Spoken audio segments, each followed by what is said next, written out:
जय हिंद दोस्तों, मैं हूं आपका दोस्त केबी और डेली करंट अफेयर्स के एक नए वीडियो में आप सभी का स्वागत है। तो आज के इस वीडियो में हम 22 सितंबर 2020 से जो भी महत्वपूर्ण प्रश्न आपकी परीक्षाओं में पूछे जा सकते हैं उन सभी प्रश्नों को डिस्कस करेंगे। तो सबसे पहले आइए हम लोग कल जो मैंने आपसे प्रश्न पूछे थे उनके उत्तर जान लेते हैं।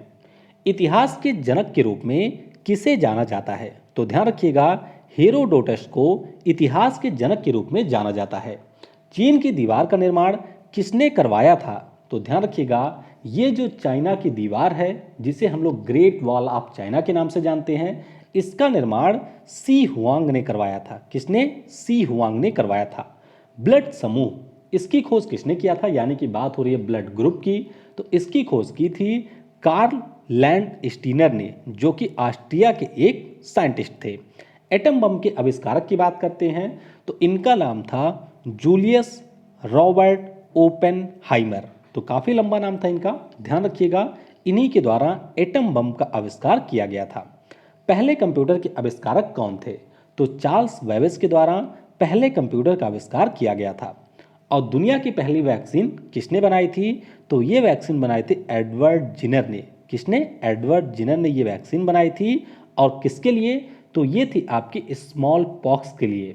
किसके लिए? स्मॉल पॉक्स के लिए पहली वैक्सीन यहाँ पर बनाई गई थी। ध्यान रखिएगा, ये जो इस समय मैं आपसे डेली प्रश्न पूछता हूँ, ये सारे एनटीपीसी एग्जाम या फिर रेलवे के एग्जाम में आए हुए प्रश्न हैं। तो इसी प्रकार के प्रश्न आपको परीक्षाओं में भी आपके देखने को मिलेंगे।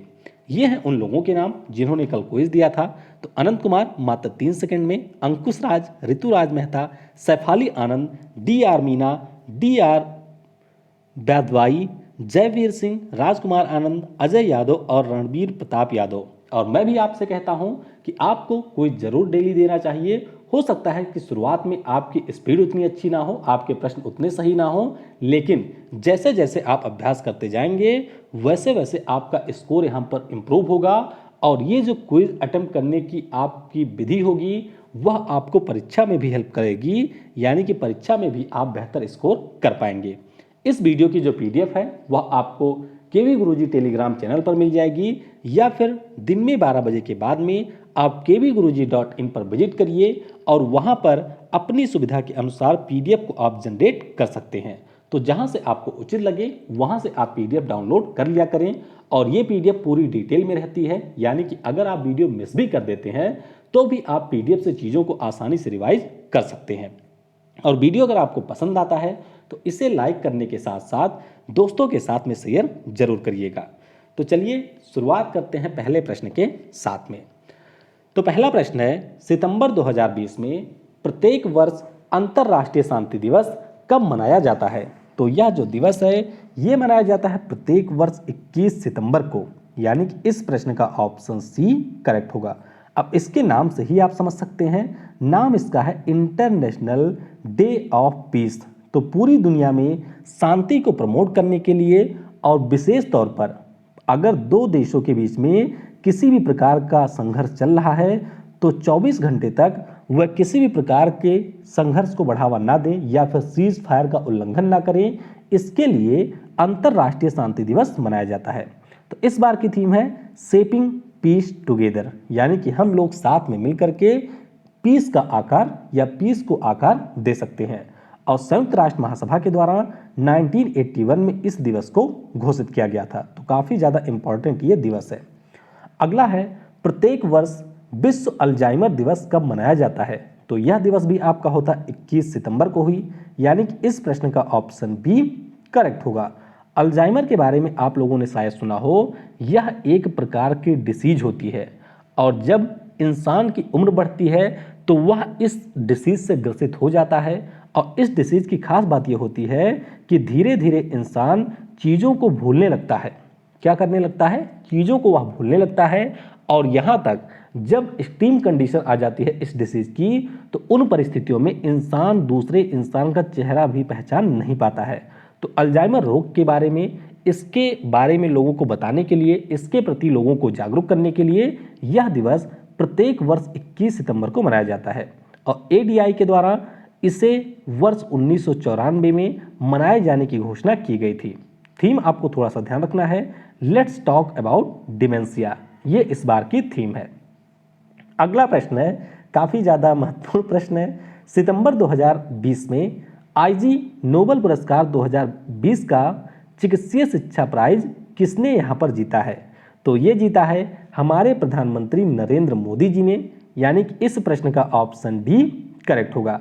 अब इस पुरस्कार के बारे में आप पहले ये याद रखिएगा कि 1998 में हमारे देश के पीएम अटल बिहारी वाजपेयी जी को ये मिल चुका है और उसके बाद में अब ये मिला है हमारे दूसरे प्रधानमंत्री नरेंद्र मोदी जी को। तो ये जो पुरस्कार है वह आपके इम्प्रोवेबल रिसर्च मैगजीन के द्वारा 1991 में शुरू किया गया था। तो यह एक प्रकार का हास्यास्पद पुरस्कार है। ये आप देख सकते हैं कि पुरस्कार यहाँ पर मिला क्यों है इनको।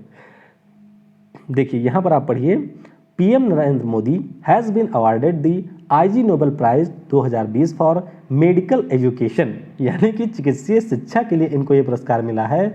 और यहाँ पर आप देख सकते हैं यूजिंग दी कोविड-19 pandemic to teach the world, यानी कि इन्होंने कोविड-19 महामारी का उपयोग किया लोगों को यह सिखाने में that politician can have a more immediate effect on life and death than scientist and doctor can, यानी कि जो राजनीतिज्ञ होते हैं उनका बहुत ही तेजी से प्रभाव होता है जीवन और मृत्यु के ऊपर वैज्ञानिक और डॉक्टरों की तुलना में इस प्रकार की महामारी के दौरान। यानी कि एक तरह से आप कह सकते हैं कि जो भारत में इतने ज़्यादा केस बढ़े या फिर अमेरिका में बढ़े तो उन लोगों की यहाँ पर इस मैगजीन के द्वारा निंदा की गई है। तो ये हमारे पीएम को नहीं मिला है। इसके अलावा आप देख सकते हैं ब्राज़ील के जेयर बोल्सोनारो को, बोरिस जॉनसन जो है यूके के हर्ड इम्यूनिटी की बात की थी, जेयर बोल्सोनारो तो मानने को ही तैयार नहीं हुए थे। उसके अलावा मैनुअल लोपेज ओब्राडोर मैक्सिको वाले, अलेक्जेंडर लुकाशेंको बेलारूस के हैं, डोनाल्ड ट्रंप भाई साहब भी हैं यहाँ पर यूएसए वाले। उसके अलावा तैयब एर्डोगन जो कि टर्की वाले हैं, व्लादिमीर पुतिन है रसिया के। इसके अलावा गैर बेंगोली बैरमी मोहम्मदोव को, ये है तुर्कमेनिस्तान के। तो कुल मिलाकर के 9 लोगों को ये पुरस्कार मिला है। इसके अलावा आपने देखा होगा कि भारत और पाकिस्तान के बीच में भी थोड़ा सा तनाव हुआ था और उस दौरान एक दूसरे को डिप्लोमेट के ऊपर हमला करना या फिर उनको अपने देश से बाहर करना, इस प्रकार की चीज़ें घटित हुई। तो इसीलिए भारत और पाकिस्तान की सरकार को आईजी नोबेल शांति पुरस्कार भी दिया गया है। अच्छा, आपके मन में ये भी आ रहा होगा कि अटल बिहारी वाजपेयी जी को क्यों मिला था? तो इन्होंने जब पोखरण परमाणु परीक्षण किया था उसके बाद में विश्व शांति की बात करी थी, तो इसलिए पुरस्कार मिला था कि एक तरफ आप परमाणु परीक्षण करते हैं और दूसरी तरफ आप विश्व में शांति की बात करते हैं। तो आई होप इस पुरस्कार के बारे में आपको पता चला होगा। अगला प्रश्न है, कोविड-19 की जांच के लिए drug controller general of India ने किस कंपनी को क्रिस्पर कोविड-19 टेस्ट फेलुदा के निर्माण को मंजूरी दे दी है? तो यहाँ पर मंजूरी मिली है टाटा ग्रुप को।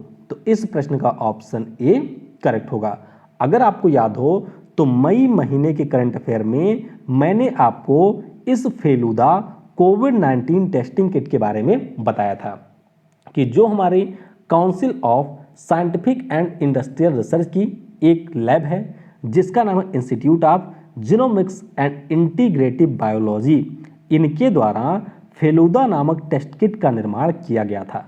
तो जाहिर सी बात है जब कोई भी कंपनी इस प्रकार के टेस्ट किट का निर्माण करती है तो उसका परीक्षण हमारे यहाँ पर DGCI के द्वारा किया जाता है और परीक्षण में जब वह टेस्ट किट पास हो जाती है फिर उसके बड़े स्तर पर निर्माण को मंजूरी दी जाती है। तो अभी तक इसकी टेस्टिंग हो रही थी और टेस्टिंग में ये पास हुआ है।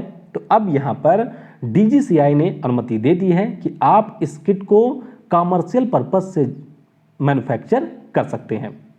तो ध्यान रखिएगा, अब जो हमारी इस प्रकार की लैब होती हैं वह मैन्युफैक्चर नहीं करती हैं, उनको ज़रूरत होती है किसी कंपनी की।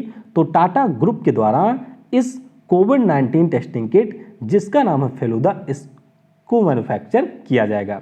फेलुदा का पूरा नाम क्या है? तो इसका पूरा नाम है FNCAS9 editor limited uniform detection assay testing kit. तो ये इसका पूरा नाम है। अब इस किट की खास बात क्या है? इस किट की खास बात यह है कि जो हमारा कोविड-19 के लिए टेस्टिंग होती है RT-PCR यानी कि real time polymerise chain reaction या reverse transcriptase polymerise chain reaction के नाम से इसे जाना जाता है, वह इसकी तुलना में महंगा है और इसका प्रोसेस भी थोड़ा सा बड़ा है।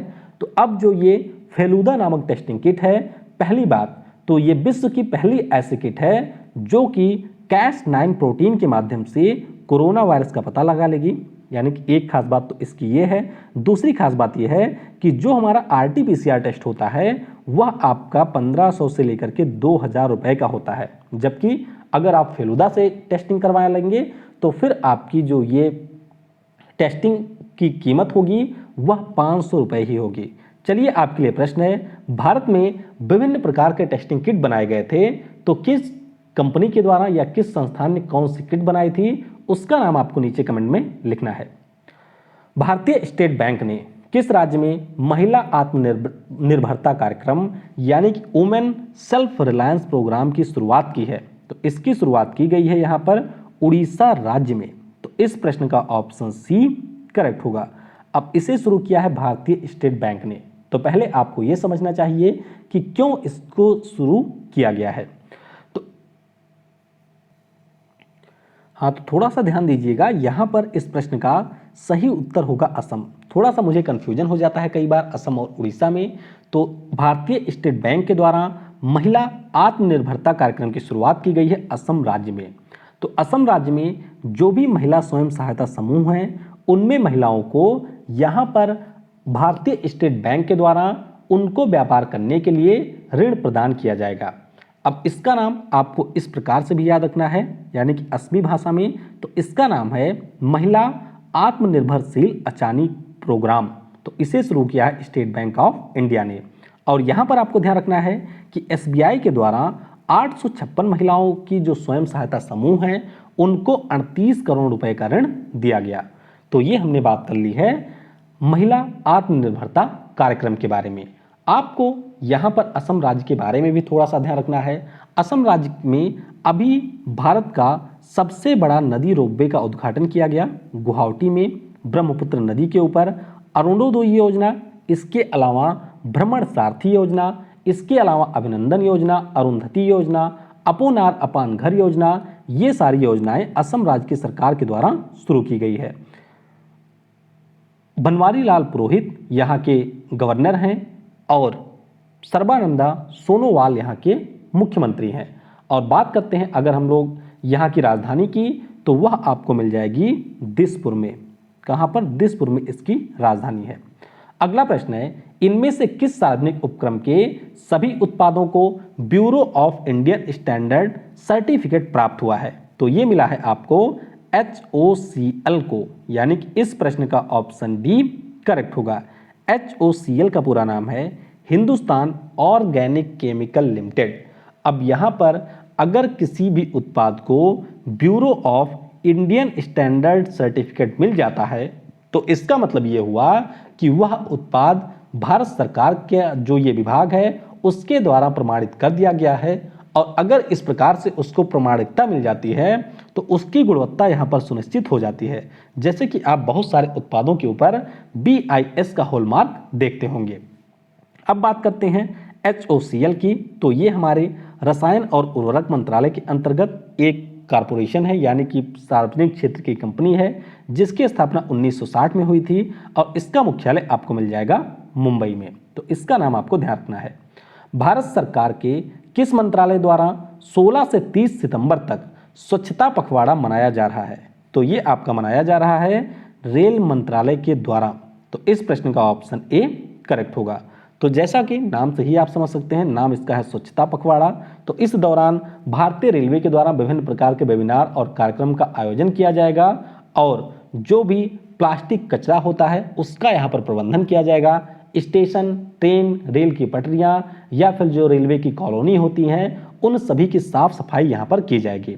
आपको ध्यान रखना है कि जो हमारा उत्तर रेलवे है उसके द्वारा UNEP के साथ में मिलकर के स्वच्छता और पर्यावरण थीम के ऊपर एक वेबिनार का भी आयोजन किया जाएगा इनके दौरान में। तो ये भी आपको ध्यान रखना है। नैतिक कृत्रिम बुद्धिमत्ता, ब्लॉकचेन, साइबर सुरक्षा पर पॉलिसी लाने वाला भारत का पहला राज्य कौन बन गया है? तो पहला राज्य यहाँ पर बन गया है तमिलनाडु, यानी कि इस प्रश्न का ऑप्शन बी करेक्ट होगा। अभी हाल ही में तमिलनाडु की जो सरकार है इडापड्डी के पलानास्वामी जी की, तो इनके द्वारा 3 पॉलिसी लाई गई।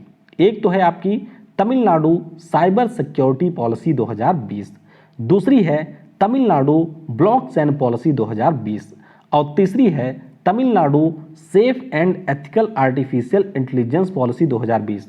तो पॉलिसी के नाम आपको यहाँ पर ध्यान बिल्कुल नहीं रखने हैं, आपको सिर्फ ये ध्यान रखना है कि नैतिक यानी एथिकल आर्टिफिशियल इंटेलिजेंस, ब्लॉकचेन और साइबर सेफ्टी के ऊपर भारत का पहला राज्य बन गया है तमिलनाडु, जिसने एक पॉलिसी लॉन्च की है।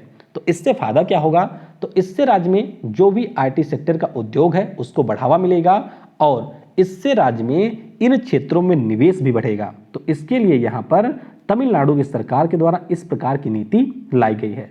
तमिलनाडु की अगर हम लोग बात करते हैं तो अभी यहाँ के एक चेस के खिलाड़ी हैं जिनका नाम है जी आकाश। तो ये 66वें नंबर के ग्रैंड मास्टर बने हैं हमारे देश भारत के। निर्यात तैयारी सूचकांक जो आई थी जिसमें गुजरात था पहले स्थान पे, महाराष्ट्र था दूसरे स्थान पे, उसमें तमिलनाडु रहा था तीसरे स्थान पे।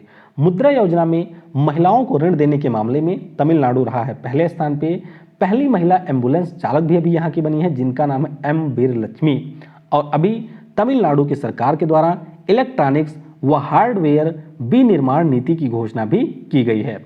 और मछलियों के उत्पादन में तमिलनाडु हमारे यहाँ पर पहले स्थान पर आ चुका है, तो ये आपको ध्यान रखना है।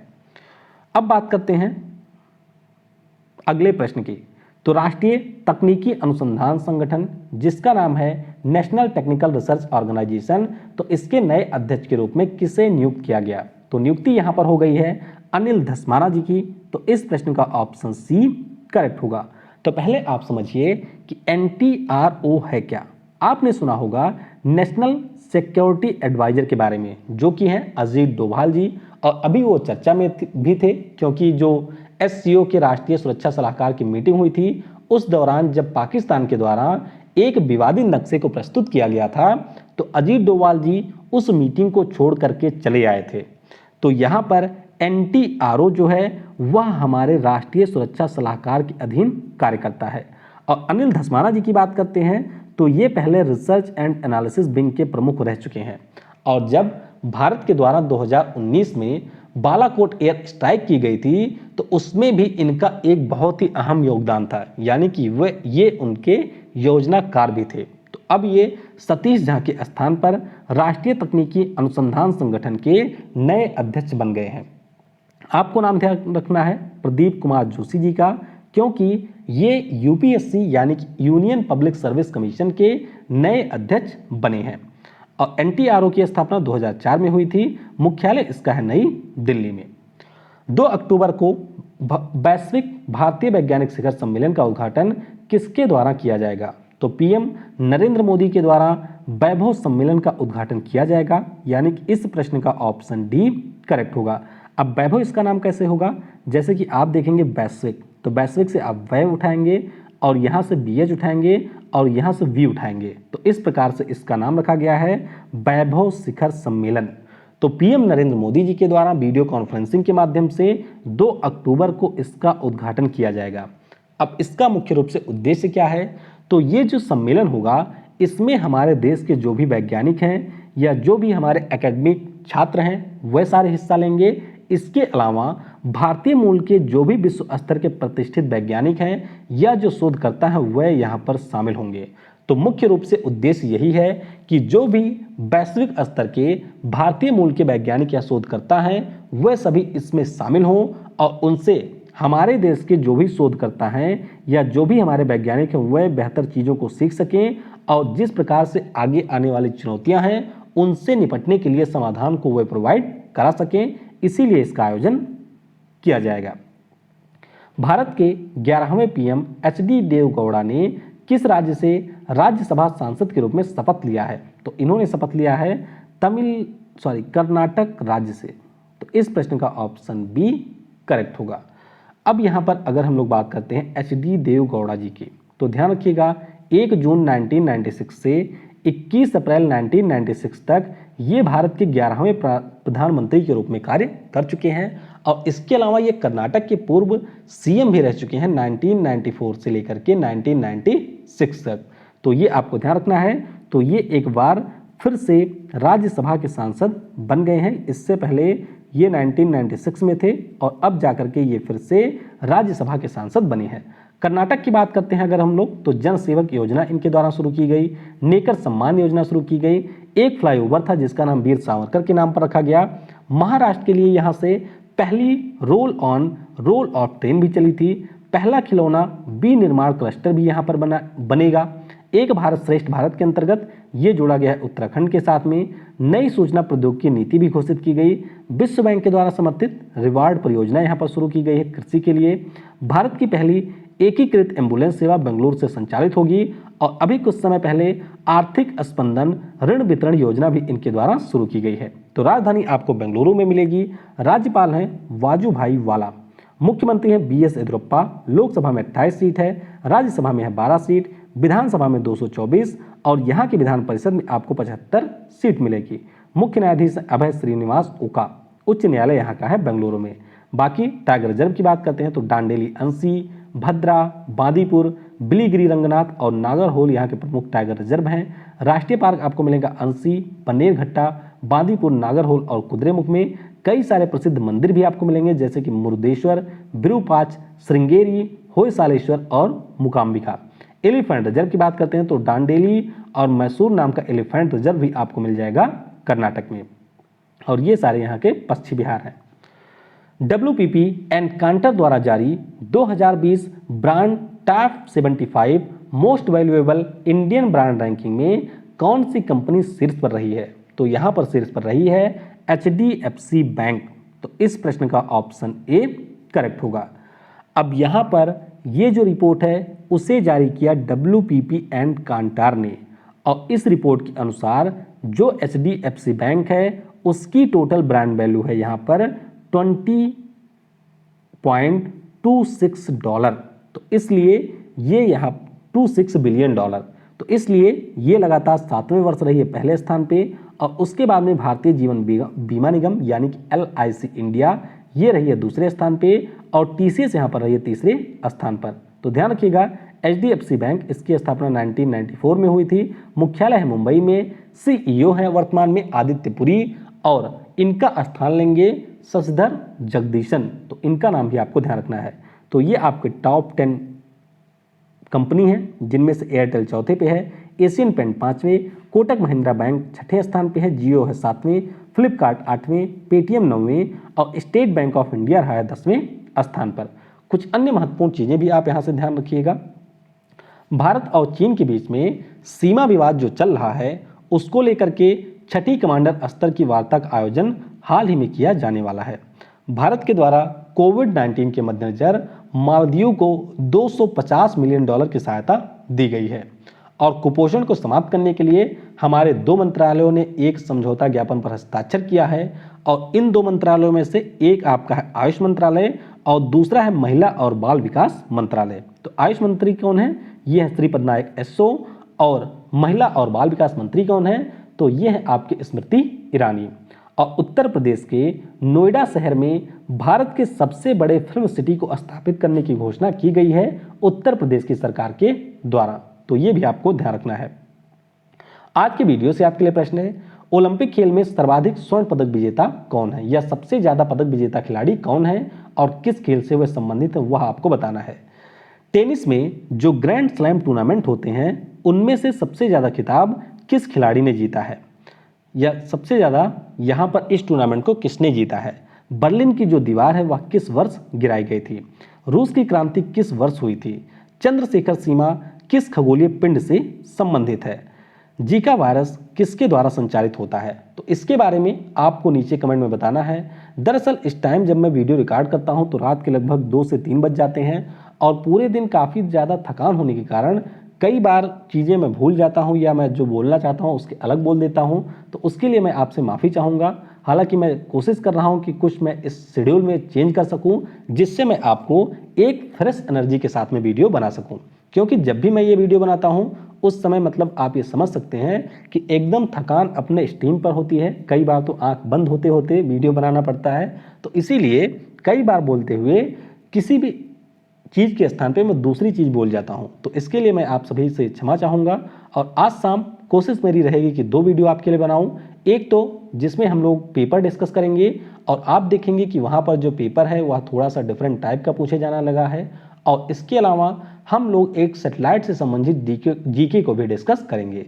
Thanks for watching. जय हिंद, जय भारत, और सबसे ज़रूरी, पढ़ेगा भारत तो बढ़ेगा भारत।